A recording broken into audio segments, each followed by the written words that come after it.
So in this problem, we're intended to solve this system of two linear equations in two variables.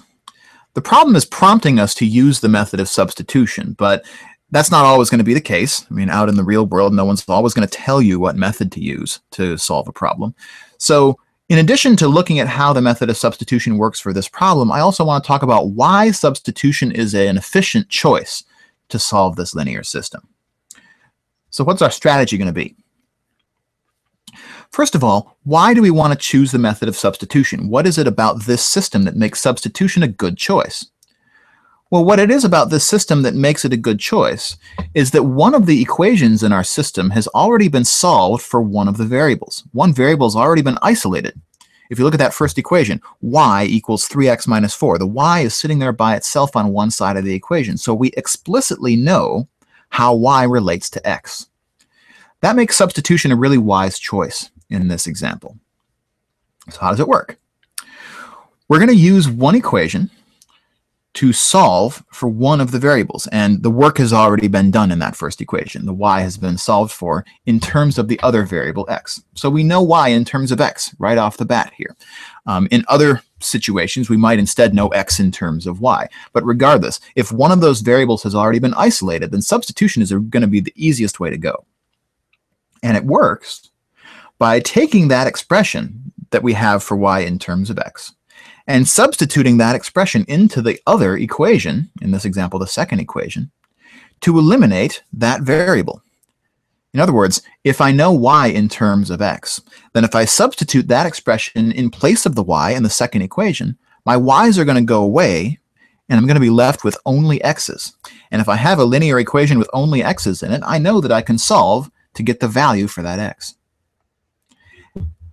Once I do that, once I get that value for x by solving that second equation, I can then use that value for x to determine the value for y by plugging it back in to either equation really, but let's think about plugging it into the first equation again to determine the value for y. So it looks like a lot of work, but hopefully you'll be persuaded that it's not particularly that challenging. So the first thing to do if you're setting up for the method of substitution is to solve for one of the variables in terms of the other. And in this example, that's already been done for us. We know what y is in terms of x because that first equation has told us y equals 3x minus 4. If we wanted to use substitution and this wasn't already set up so well, we would have to do that work to take one of the equations and get one of the variables on its own. But that's already been done for us here, which is nice. Great, so now comes the step that gives this technique its name, the substitution step. What we want to do is substitute that expression that we know is equal to y into the other equation, the second equation in this example, in place of the y. So our second equation is 4x plus 3y is equal to 27. But if we know what y is in terms of x, then we can substitute that expression, 3x minus 4, into the second equation where we see the y. If y is equal to 3x minus 4 at our intersection point, then that means that that point lies on this second line, and therefore at that point, 4x plus 3y equals 27 is the same thing as 4x plus 3 times the quantity 3x minus 4 is equal to 27. And again, a word of caution here, when you substitute, always use a set of parentheses when you substitute. That way you'll make sure that whatever was happening to the y in the original equation is going to happen to the entire expression which now defines y in the second equation. So when you look at what we've done, all we've done is replaced y with the quantity 3x minus 4.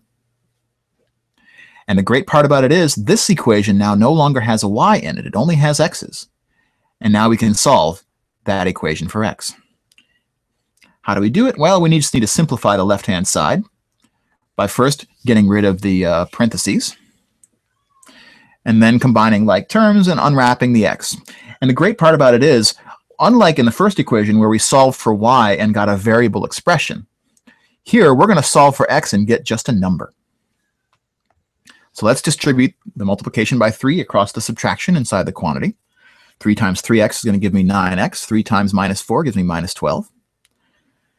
Now combining the like terms, 4x plus 9x is going to give me 13x. So I'll have 13x minus 12 equals 27. Now to unwrap the x, I need the reverse order of operations. If there's any addition or subtraction we can do to make the x have less arithmetic around it, we should do that first. And there is. Let's add 12 to both sides. If I do that, I get the equation 13x is equal to 39. Now, if there's any multiplication or division I can do to get the x to have less arithmetic around it, we should do that. And in this example, that's dividing x by 13. Comes out to a nice number, x equals 3. So now we have a number for the value of x. We've solved and found that x is equal to 3. But we're not done. A solution of a system of linear equations involves us getting numbers, solutions, for all the variables involved, not just the x's, but also the y. And I can find now the value for y because I know the value for x. X is equal to 3. So to find y, I just need to take that value and plug it back into one of the original equations. That will let me find a value for y.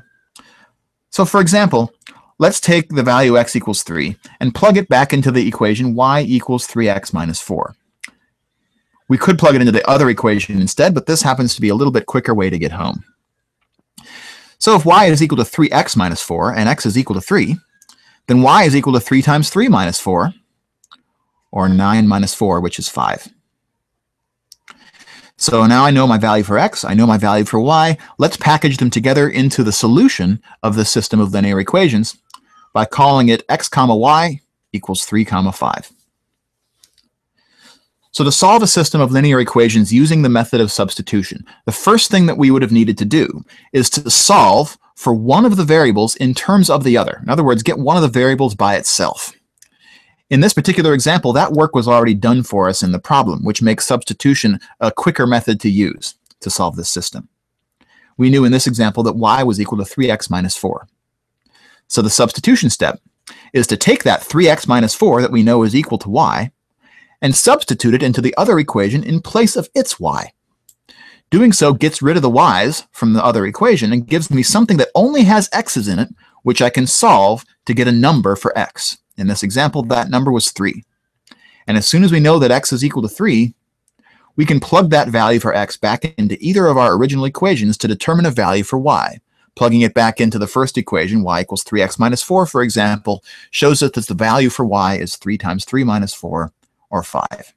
Don't forget at the end of a linear system solution problem to package up your solution as an ordered pair. X comma y is equal to 3 comma 5.